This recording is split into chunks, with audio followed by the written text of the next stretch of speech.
Hey, I'm Jusko from ProudMoney.com. In this video, we are going to look at the best hotel credit cards on the market, that being credit cards that are specific to a hotel chain where you can earn points, you can earn free nights, you can earn perks from that particular hotel chain. Now, in doing these rankings, I'm looking at the credit card itself, obviously, but I'm also looking to some extent at the desirability of the hotel chain, because some of these are going to have bigger footprints than other in terms of the number of hotels that are available. Some of them are going to have sort of a wider range in terms of high-end, middle, and budget, where others are going to be mostly high-end or mostly budget, depending on what we are talking about. So as we go through this ranking, think about what kind of travel you do, what makes sense for you. All right, let's do this as a countdown. We're going to look at 7 cards. In the number 7 slot is the Hilton Honors American Express card, the only no annual fee card on this list. I don't really like no annual fee travel credit cards, at least the ones on the market for the most part, because you usually can find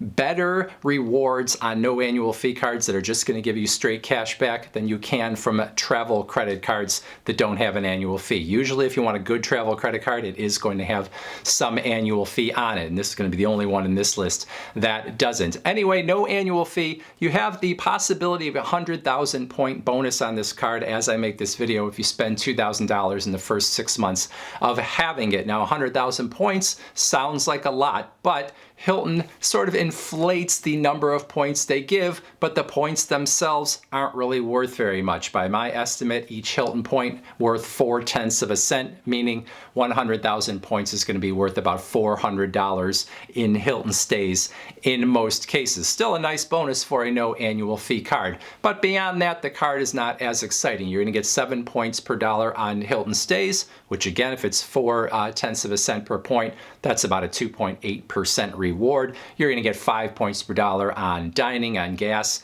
and on grocery store purchases. Everything else, 3 points per dollar. Again, at 0.4 of a cent per point, that's about a 1.2% reward that you're getting on those purchases. Not terrible, but not all that exciting either. Otherwise, with this card, not a ton going on. You have no foreign transaction fees. You are going to get yourself in sort of the lowest status with Hilton, but it's really, if I'm looking at this card and thinking about getting it, it's really that bonus that I'm going to go after, because it is a nice bonus on a no annual fee card, but on the long term using this card, probably not. Number 6, the IHG One Rewards Premier Card, $99 annual fee. As I make this video, 140,000 point bonus opportunity if you spend $3,000 with the card in the first 3 months of having it. Like Hilton, IHG points not worth a ton per point. My estimate is 0.5 cent per point at best. You might even find that it is a little bit lower than that. So 140,000 point bonus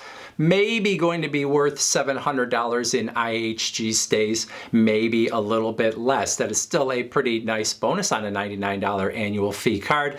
If you are not totally familiar with IHG's brands, you have things like the Intercontinental, Kimpton Hotels, Holiday Inn is one of theirs, Crown Plaza, and then you have some others as well. I see IHG as being a little harder to use in terms of redeeming your points, pretty much no matter where you want to go, where you know that Hilton and Marriott are going to be almost everywhere. IHG, maybe not so much, and so that's part of what I factor into this equation as well. Now, in terms of your everyday rewards, you're going to earn 10 points per dollar on IHG purchases, 5 points per dollar on travel, 5 points per dollar on gas, 5 points per dollar on dining purchases, 3 points per dollar on everything else. In addition, with this card, you are going to get an anniversary free night, meaning at the end of the first year, you would get a certificate for a free night of up to 40,000 points at an IHG hotel, which could be worth up to $200, maybe a little bit less, depending on how you use it. In addition, if you spend $20,000 or more in a year on this card, you are going to get a $100 statement credit, meaning that you're going to have $100 essentially credited back to you from purchases that you made on the card, and then you'll also get a 10,000 point bonus. You're also going to get platinum status with this card for whatever that's going to get you at certain IHG hotels, but probably if you're looking at this card, it's going to be about that bonus, it's going to be about that free night every year, and then you're going to be thinking about the hotels that you can potentially stay at, and if those are attractive to you, and the places that you think you might go, if you think that you can find enough IHG brands out there for this to be a card that you want to make your go-to hotel card.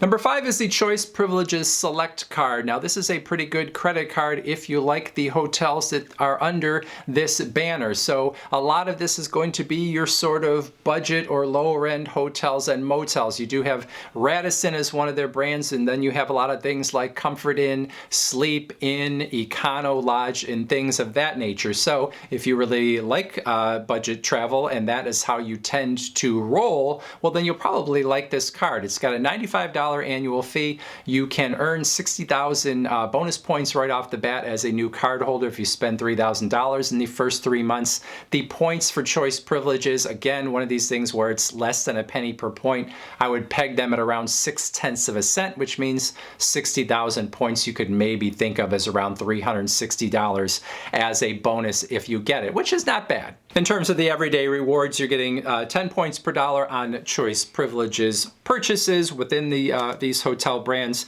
5 points per dollar at gas stations, grocery stores, home improvement, phone services, and then 1 point per dollar everywhere else. In addition, this card has global entry or TSA pre-check credit. If you pay for one of those programs with the card, you can get it rebated back to you. There's cell phone protection. Probably the most attractive thing about this card, though, is that every year when you re-up and pay the annual fee again, you're going to get 30,000 bonus points, which if we use that 0.6 of a cent per point formula, it's going to be worth about $180 in hotel stays at one of their brands on a $95 annual fee card. So having the card, once you get the either upfront bonus when you first get the card or you get that yearly bonus after you've paid the annual fee, you are getting more than the amount you are paying for the card. So if one or more of these hotel brands is something that you would use, this is a card you'll want to take a look at.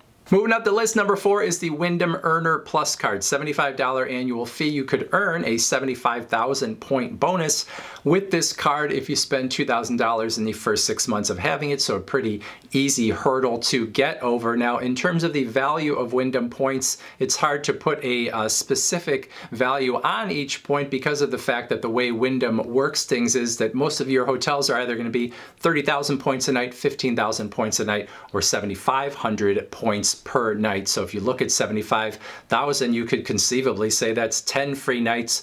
Probably for most people, you're going to end up getting maybe 3 to 4 nights out of that, which is a pretty nice deal. And then in terms of what you're going to earn on the everyday, 6 points per dollar on Wyndham purchases, 6 points per dollar on gas purchases, 4 points per dollar on grocery store purchases, 1 point per dollar everywhere else. Like I said, it's hard to say exactly what a point is worth depending on what kind of hotels that you might stay at with Wyndham, but I peg them at a penny per point. In addition, with this card, every year you are going to earn, when you re-up and pay that annual fee, 7,500 bonus points, which if we think of each point being worth a penny, that means that those are going to be worth $75 in future stays at a Wyndham hotel, which happens to be the exact amount of the annual fee on this card. If you are not totally familiar with what Wyndham is in terms of its suite of brands, they obviously are Wyndham, and then you've got things like Ramada, La Quinta, and then sort of even more on the budget end, you've got Howard Johnson and Days Inn, Microtel. So you kind of go from the mid-range with Wyndham down into the budget area. So you want to think about those hotels as you think about this card, if those make sense for you. In addition, with this card, you do get platinum status, which is going to give you a bunch of stuff, but in particular, what I find interesting is it gives you late checkout and early check-in on your hotels, which is a pretty nice thing to have. Number 3 on this list, the Marriott Boundless card, $95 annual fee. As I make this video, the possibility of a 125,000 point bonus on the card, but you do have to spend $5,000 in the first 3 months in order to get that. Those 125,000 points, probably on the generous end, I could say they could be worth up to $1,000, maybe going to be worth more like $850 to $900, depends on how you value Marriott points. In terms of what you earn on everyday purchases with Marriott, you're going to get 6 points per dollar in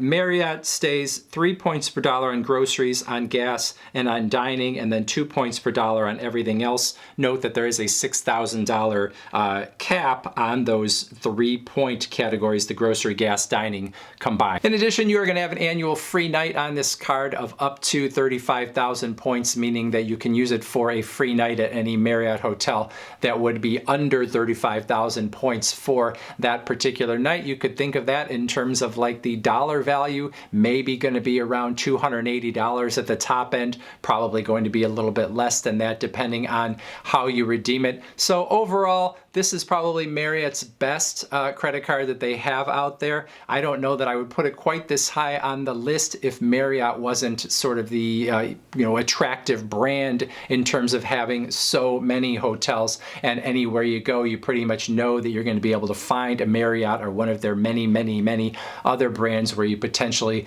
would want to stay. So they are up this far partially for the card, but also partially just for the fact that it's Marriott. Number 2, the Hilton Surpass card, another card from Hilton. This one's got a $150 annual fee. In terms of an upfront bonus, you could earn 165,000 points if you spend $3,000 with the card in the first 6 months of having it. Like I said earlier, each Hilton point only worth about 0.4 of a cent in my estimation.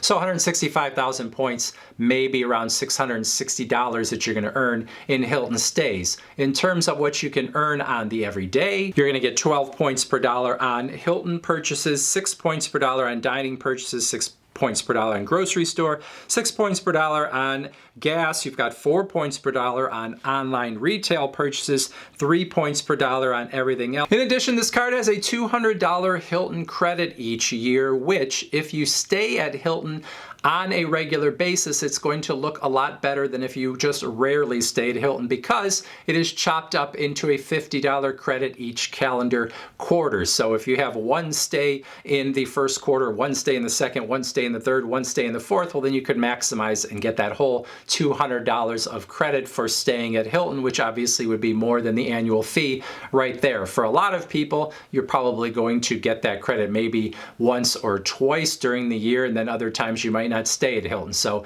what that credit means to you in terms of its overall value is going to depend on how often you stay at Hilton. And then finally, if you spend $15,000 with this card in a year, you are going to get a free night at a Hilton, which is a pretty good benefit. There are some Hilton locations where you can't use that free night, but most of them you can, and so you could get really nice value out of that.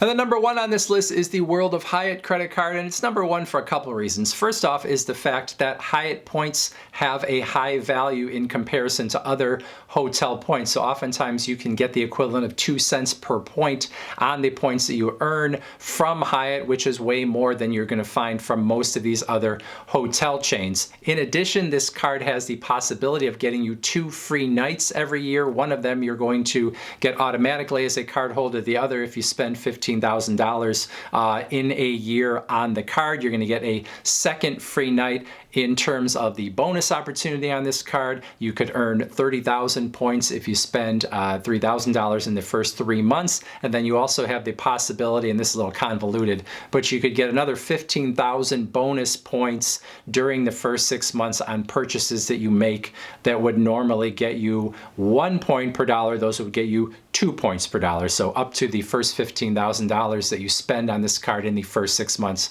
you would get yourself an extra bonus point. In terms of the everyday points that you would get on this card, it is going to be 4 points per dollar on Hyatt purchases, 2 points per dollar on dining, 2 points per dollar on airline purchases, 2 points per dollar on transit purchases, and then also 2 points per dollar on fitness club and gym memberships, 1 point per dollar everywhere else. Those are sort of strange categories to be getting, you know, sort of the enhanced reward on. So from that perspective, I don't love what Hyatt is doing there, but Hyatt is well regarded by pretty much everyone sort of in the travel game who likes to get free hotel nights, and this card allows you to enhance the things that you're getting from Hyatt through that program. So like I said at the beginning of this video, in ranking these cards, it is partially about the hotel chains themselves as well as the credit card and maybe the rewards program of each individual hotel chain. In terms of how you travel, it might be that you prefer to stay on sort of the higher end hotels, or it might be that you prefer to stay on the budget end of things because you can get so many more nights for a much cheaper price. So it depends really on how you tend to travel in terms of which of these brands you're you're going to like the best, and then which of the credit cards you're going to like as well. Sometimes you want to choose the hotel brand first and then look at the cards they have, because there's usually more than one with a lot of these hotel chains. Anyway, that is it for this video. Questions, comments, would love to hear them in that comments section below. If you don't have any comments, I would invite you next to watch this video.